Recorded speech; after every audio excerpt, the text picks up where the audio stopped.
Hey everybody, happy Monday. So I am thrilled to make this video. I've been busting my butt trying to get these locomotives finished so that I could post photos of them and make this video. My parts I ordered last week, they came in a lot later than what I was expecting them to, so these should have been done last week because I was really wanting to, show these off for Front End Friday on Facebook on all the groups that I'm a member of. But I just finished them up maybe 15 minutes ago. I do have some more parts coming in for these two locomotives, and I'll talk about that here in just a second. But what you're looking at is two Atlas Kato made in Japan RSD12s that I've painted and decaled for the nickel plate in their post 1959 early 1960s scheme prior to the Norfolk and Western merger in 1964. These locomotives are numbered in the space above the locomotives that they actually purchased, so these are technically fantasy locomotives. And I did that because these Atlas Kato engines have dynamic braking, and the nickel plate never purchased any locomotives with dynamic braking. I didn't want to destroy a beautiful locomotive by trying to remove the dynamic braking grids, which are here and here. So I just decided to use the empty number space above the prototype's RSD12, which was 334. So 335 through 339, or is it 334 through 339? I think it's 334 through 339. Was an empty space in the roster. Nickel plate purchased 8 of these in 1957 or 1958. I can't remember the exact year. You think I know after all the research I've been doing. But, they put the end of steam on the wheeling division. With all the research I was doing, I found a lot of variation in horn placements, and I didn't realize that they started putting the firecracker antennas on in around 1961. So I thought it was more like mid-60s to late 60s. But if you look at 337, you can see highlighted with the blue space behind it has a firecracker antenna on the hood, or on the middle of the cab on top, with 2 single horns. And that is just like as delivered on the prototype. Now, when nickel plate decided to start repainting these locomotives into the scheme that you're looking at versus the as delivered scheme, which had a whole lot of stripes on there, it added a nose bell up here. So you see I've added nose bells to both of these. Something I did not know, and I learned during research, was that these Atlas Kato models used RSD5 trucks. So when comparing the trucks of the RSD5 to the RSD12, they are different. So I don't know if I can zoom in. Let me see if I can zoom in on this one here. All right, so if you look at the trucks on 337, there's only one brake cylinder right there. On the prototype, there was 2, one on each end.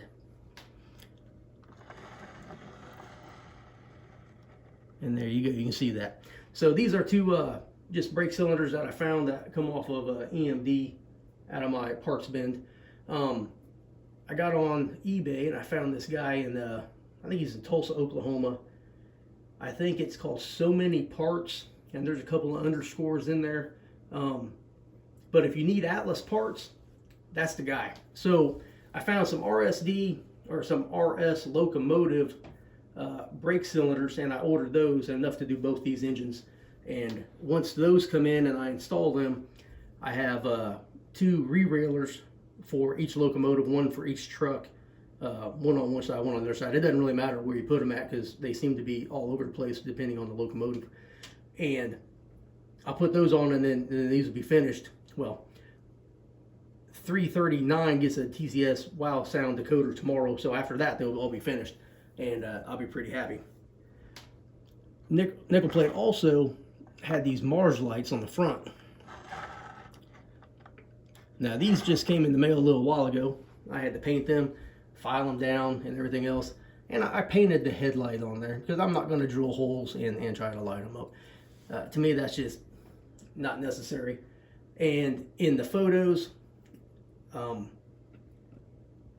they look just fine, you know, so I'm pretty happy with them. I also installed MU cables, and on the prototype there's such a variation that, you know, there might be 3 on each side. There was 5 on one side and then 2 on the other side, so it doesn't really matter what you do, you can't go wrong with it. So I think this one here has got 3 there and 2 there, and then we got 3 and 3 over here. I also put on the brake line coming down. Had to drill some little holes for that. No big deal though. It went pretty quick. But I'm really happy the way these two turned out. Some of these RSD12s, they had a variation in the paint scheme. You can see down here there's a little bit of yellow underneath of these stripes. On locomotive 332, that's the way it was. On locomotives prior to that, I haven't seen any pictures with that. So that's unique to 332 and up. I thought that was kind of neat. On 339 here, I put the horn in a different location because it seemed like after they got rebuilt, they just kind of was all over the place. So I thought that was kind of neat because they're the same but different just a little bit. And I'm hoping that when people see them go around the layout, they might notice little differences like that. I thought that was kind of cool. So we'll set these off to the side now. Oh, I also put window shadings on here, or window shades on here. And then I normally don't decal or do anything to the rear of the locomotive, but I did to this one here. I'm pretty happy with the way that looked. And then maybe someday I'll put MU cables back here and an airline, but for right now, it's going to be just fine. Give me 1 second. So here's 2 RS11s I've been working on. If you have not noticed, I am an Alco guy. I love Alco locomotives. So we got 560 here, which is not a fantasy locomotive. But once again, Nickel Plate did not have dynamic brakes on their Alcos or any locomotive they bought. And the Atlas Katos have dynamic brakes. But that's okay, because most people wouldn't even notice, and you know, hell, I didn't even know either until I did some research and everything. So this says number 560. The horn is in an accurate location. Normally they're right here. So like right here in this corner, so I had to fill that in and file that off and do some stuff. But early 60s, they were kind of all over the place. But I'm really happy the way this one turned out. I added the MU cables on the ends, and this one is 4 and 4 and a brake line, and also put the Mars light on there. I don't know if you can see this. I don't even think I can zoom in on this, but your handbrake is right here. Now these stripes go into the handbrake well, and I thought that was kind of cool because some locomotives didn't have that at all. Let me see if I can zoom in a little bit. There, you can see it. You can see behind the brake wheel right there. And let me show you this one. 339, I did just a little bit of yellow in the brake wheel well from this stripe right there. And let's see, 337 does not have that in there. And from all the photos I looked at, that was fairly common. Some had them, some didn't. But being that the 2 on the ends are fantasy locomotives, I can kind of do what I want. But I'm pretty happy with them. I'm pretty happy with it. And that's a little detail that will nobody notice but me. But I think it's neat, so I'm showing it off. 560 has a TCS Wow Sound decoder with built-in current keeper. Runs great. It's in my last video that I did last week about the layout update, and everything I said I was going to do in last week's layout update I did not do because I just been working on these locomotives for probably about 5 or 6 hours a day. I have rearranged my schedule to work on these. I've been painting them. I've been doing all kinds of stuff. I still got work to do, but I got really focused this week, and I got a lot of insomnia too, so I was up at like 3 o'clock in the morning in my train room painting and putting on detailed parts and researching and reading, and really had a good time. Really had a good time with it. So Now we got locomotive 572. I'm gonna leave 560 right there so you can kind of see a little bit. So 572 also applied the MU cables and the brake line, but you notice on top there's no horn, because on 572 it's right here. Now why they did that, I don't know, but I thought it was neat. So once again, another horn variation, so I went ahead and tried to model that one. Now this is the as delivered scheme, and if I remember right, 560 on the prototype was delivered in 55, and 572 I think was a year later. Once again, these are Atlas Kato models. These come in the white and yellow packaging, and they're from the 1990s maybe. I think 560's this is the Atlas Classic, but it's exactly the same, even though it's made in China, but it's exactly the same internally as the older Katos. So still good locomotive to have. The only thing wrong with these, besides having dynamic brakes, are the end stripes are not right.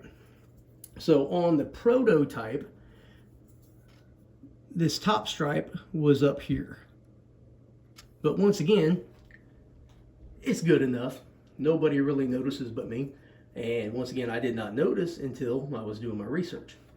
Now I have 3 or 4, 5, I think I got 5 or 6 books on the nickel plate. And I have 3 books by Stephen M. Timko. That's Timko. One is the Nickel Plate in Color, Volume 1, 1946 to 1969. No, 1959, I'm sorry.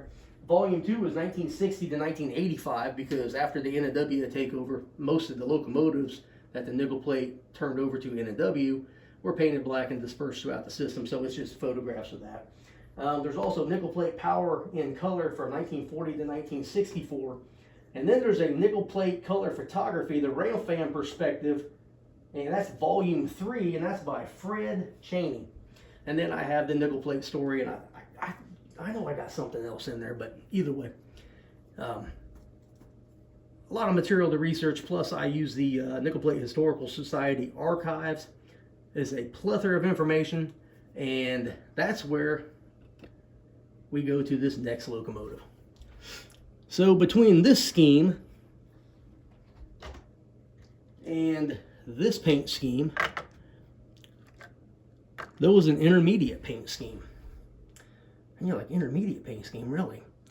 So this one is so rare that I only found 1 photograph of an RS11 with this scheme on it, and there's about 4 photographs that I found of GP9s that had this scheme. So I'll let you see these 2. Now this is RS11 558. This is not a fantasy locomotive, but what it is the as delivered end stripes, but the yellow bled through the black, or the black faded, I guess, depending on how you look at it, so bad that they just repainted the sides instead of repainting the stripes. And you can see right here the differences in the end stripes. See, the one on the right, number 560, doesn't quite go up as high. I'll zoom in a little bit and let you look at that. So big difference there. But once again, very happy the way it turned out. I added a little touch of silver on the couplers, because I noticed when I worked on the railroad, when the couplers would bud up, it knocked the rust off, and I thought that was kind of neat little effect. I've been doing that for a while with some locomotives here and there, and some cars here and there, and I think it looks good in the photographs and stuff like that. Now, 558 on the left, it's highlighted by the light behind me a little bit, so normally it's not quite as prevalent as what you're seeing it. Now, I did my best to make 558 prototypically correct, according to the 2 or 3 photos that I found. It looked like in the photo, it was a going away photo, that the handrails in the front were painted yellow on top, But down the long hood, they were still all black with yellow on the ends. So that's what I tried to follow. Also, I believe it had single horns, one in front and one behind the cab, like 339. I didn't like the way the other one looked, so I went ahead and decided to update it to 1965, and that's what they did after a rebuild. Also, 558 did not have this nose-mounted bell, but I had already glued that on there before I decided to make that the 558, and I was like, they would have put it on anyway after a rebuild. So it's 95% correct, maybe even 98% correct. So I'm pretty happy with that. So I'm really looking forward to putting in the TCS Wow Sound in this one and running this one, because I've never seen anything modeled like this one. And I'm going to be submitting photos of this one leading freight trains to the Nickel Plate Historical Society monthly publication and their quarterly publication. So hopefully I'll get printed. I've had a couple of photographs in there already, so maybe I'll get lucky and get another one. So that is all 6 locomotives that I've been working on. I am happy beyond words of how they came out. The decals settled up really well, and there's very little to no glare where the decals set up, and I'm pretty happy with that. So it took me a while to get my process down for the decaling, but I'm really happy with how it's turning out now. And my friend Dustin is a pro, and he kind of gave me some tips, and then I just went at it, and everything was good after that. So I got one more thing to talk about. I think this is pretty cool. Let me rearrange some stuff here. I will take these and just scoot them up just a little bit, and then roll these on down. Now my original plan was to have one of my new locomotives pull this, but they're kind of loud. So we'll go ahead and come over this way a little bit. Now this ain't even really a military load because nothing's tied down, but what I wanted to show you was these vehicles. Now I got these vehicles at Hobby Lobby, and they're called Johnny Lightning, and they're like the Pacific War or World War II collectible series or something like that.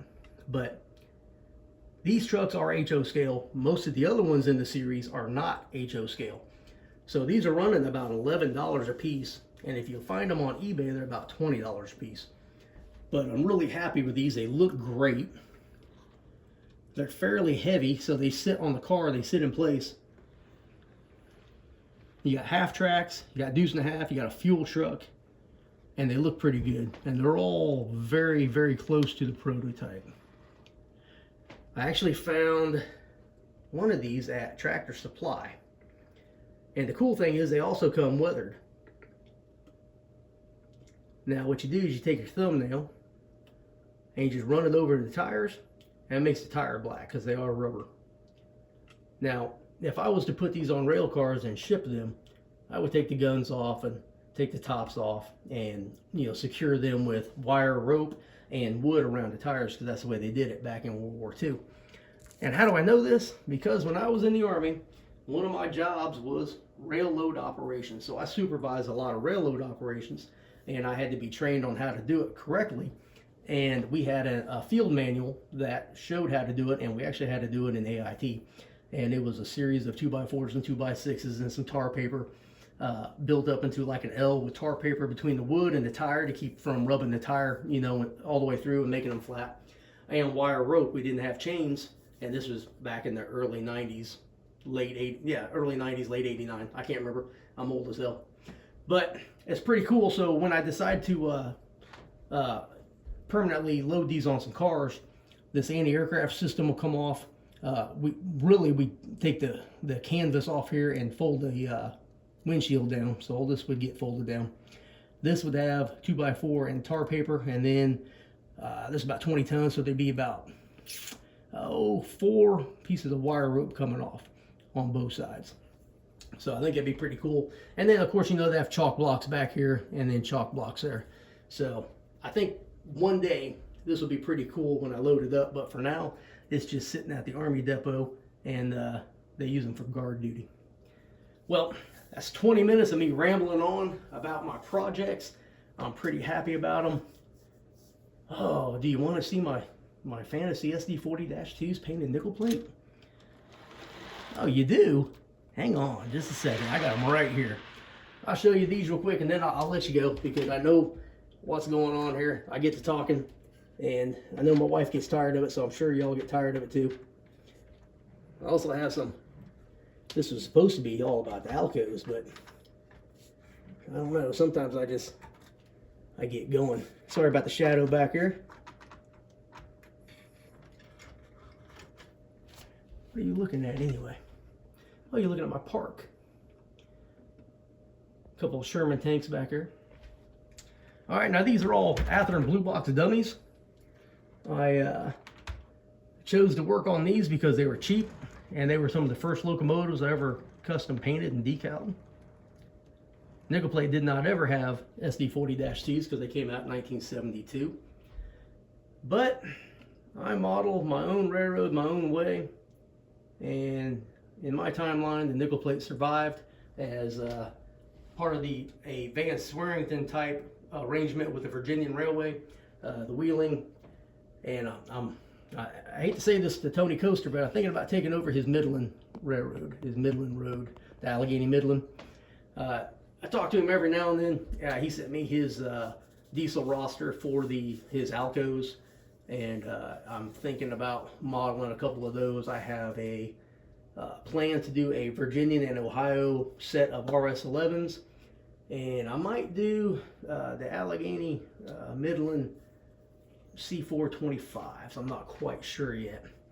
But here we have a Fantasy SD9. Now, nickel plate had SD9s, but once again, this one has dynamic braking, and I didn't want to tear up the shell and you know, trying to kit bash that to non-dynamic braking. So I just left it the way it was. And, you know, I think I had this since I was 16 years old, so it's an old locomotive too. So, but I did not put end stripes on this one because of the ladders and stuff on there. But I did put some extra details on there. There is a venting system right here, a venting pipe that comes up from the fuel tank, and I thought that was pretty cool. And I also used numbering. I numbered it in a range that was above the prototype's SD9s. And the second SD40-2 1017, I'm pretty happy with that one as well. So at some point the 1003 is going to get a motor. I have another SD9 that's 382 or 380. I think it's just 380. It's going to get a motor, and then it'll get DCC, and then I'll be able to run these around the layout as well. So with that, I'm going to close. Thank you very much for watching. I hope you watched the whole thing. It's 23.5 minutes of me rambling and showing off my the pride and joy of my railroads. And I greatly appreciate your attention, your time, and I challenge you to give me a like, subscribe if you want. If you like what I've done, please leave me a comment.